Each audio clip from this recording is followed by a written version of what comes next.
Hi, I'm Tim. Welcome to our channel, and thanks for logging on. If you enjoy these videos, do me a favor and subscribe to our YouTube channel right here at the Watchbox Reviews.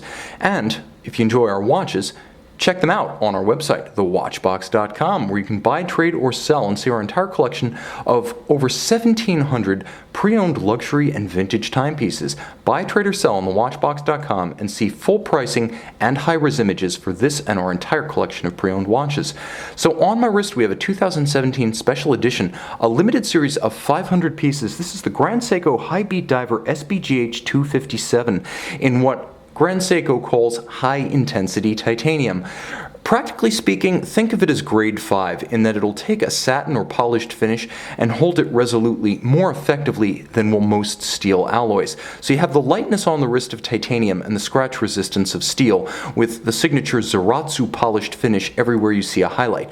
The watch is big, make no mistake, 46.9 millimeters. That's not including the crown. The watch is also thick, 16.9 millimeters, but this isn't one to disappear underneath a cuff. This is a fun watch and a boisterous watch to be worn loud and proud. 50.9 millimeters from lug to lug. It does feature apertures in the lug, so you can use your strap tool to quickly swap it to the included blue silicone strap. So that measurement, 50.9 millimeters lug to lug, might be operative for anyone who doesn't wear the watch on the bracelet. But if you do wear it on the bracelet, then the solid end links of the bracelet extend it to a more robust 54.5 millimeters across the wrist. And if you wish to accessorize with a strap of your own choosing, 23 millimeters is the spacing of the lugs, so you can order a custom option. The bracelet is beautifully made, also of titanium. You can see alternately polished and satin finished. Satin is dominant with the polished elements acting like highlights. Over-engineered clasp. You have the clamshell because, of course, and twin triggers because why not? But it goes beyond that. As you can see internally, there is a slider that is immense and incremental. So you can move it a little bit, you can move it a lot, your choice. You simply raise these two tabs at the end of the clasp and then you can pull it in or out. Fully adjustable, not an all-or-nothing deployment for wetsuits, a practical measure that you can use for precise sizing, even if it's just a hot day when your wrist might expand or a cold day when your wrist might contract. Now, there is more. Of course there's more. Lightweight and comfortable, the bracelet also features large channels on the underside, so you can see the amount of daylight showing through. It will ventilate your wrist on a hot day, and the broad scalloped gaps between the links ensure that this will not pinch skin or pull hair. If there were one change I would make, it would be a switch from pins and sleeves for sizing to screws, but Patek Philippe says pins and sleeves are harder to back out and less likely to fail in an emergency. I don't dispute the point, I just prefer screws. Nevertheless, this watch, tough as nails, bracelet and case, 600 meters water resistant, and get this, Grand Seiko boasts that the watch, with its 600-meter water resistance, is so perfectly sealed that though it can be used in a saturation diving environment, and Grand Seiko specifically says so, it does not need a helium escape valve because Grand Seiko simply says helium cannot intrude into the case, therefore it need not be released. All right. Well, that's going to put Japanese engineering to the test, but all the same, this watch does come with a warranty. Now, there's more to it than just that. 600 meters water resistant, evidently impervious to helium. It's also robustly anti-magnetic. As you can see, the hobnail dial on this 257 model, there's also an SBGH255 with a black dial, but this is the commemorative model and the limited series with blue iron hobnail, which raises the watch from a bare ISO standard anti-magnetism of 4,800 amperes per meter resistant to a more robust 16,000 amperes per meter resistance. The dial itself, being beautiful blue and hobnail, is also iron and thus paramagnetic. It helps to conduct magnetic flux fields around the movement, so it's actually a functional part of the watch in addition to being beautiful. The case is immensely nuanced. As you can see, it's faceted almost like a gemstone with many different surfaces, creases, flares, and polished elements. The famed optically smooth Zaratsu polish is used used here, and the miracle of this watch is that that is applied by hand.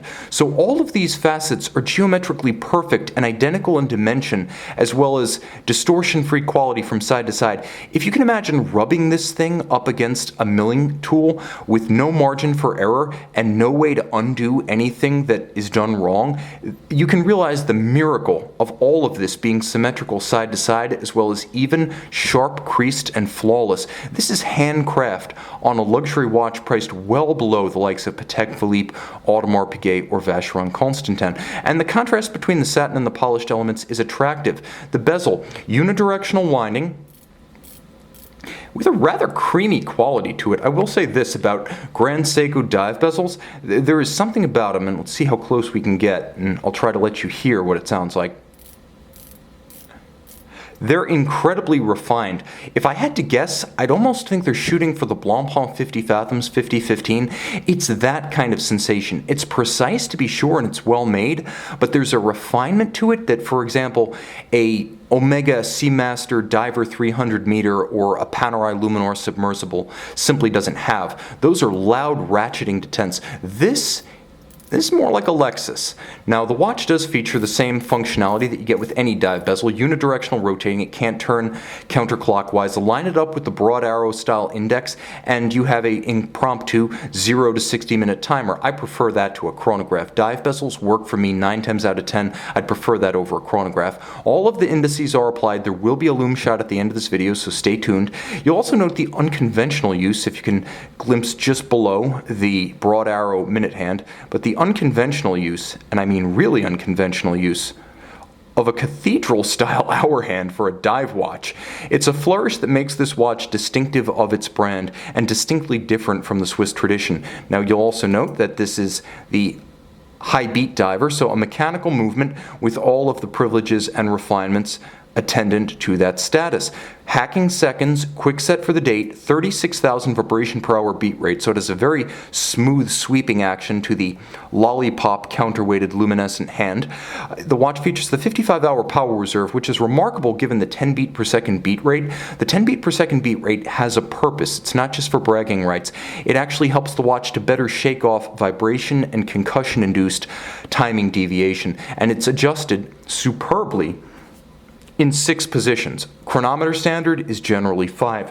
37 joules, manufacture movement, automatic winding, and 600 meters water resistant. This is the full package, and it goes by the name caliber 9S85. And if you ever doubt what caliber is in a Grand Seiko, you just look at the script right next to the index at 6, and it actually has the caliber listed.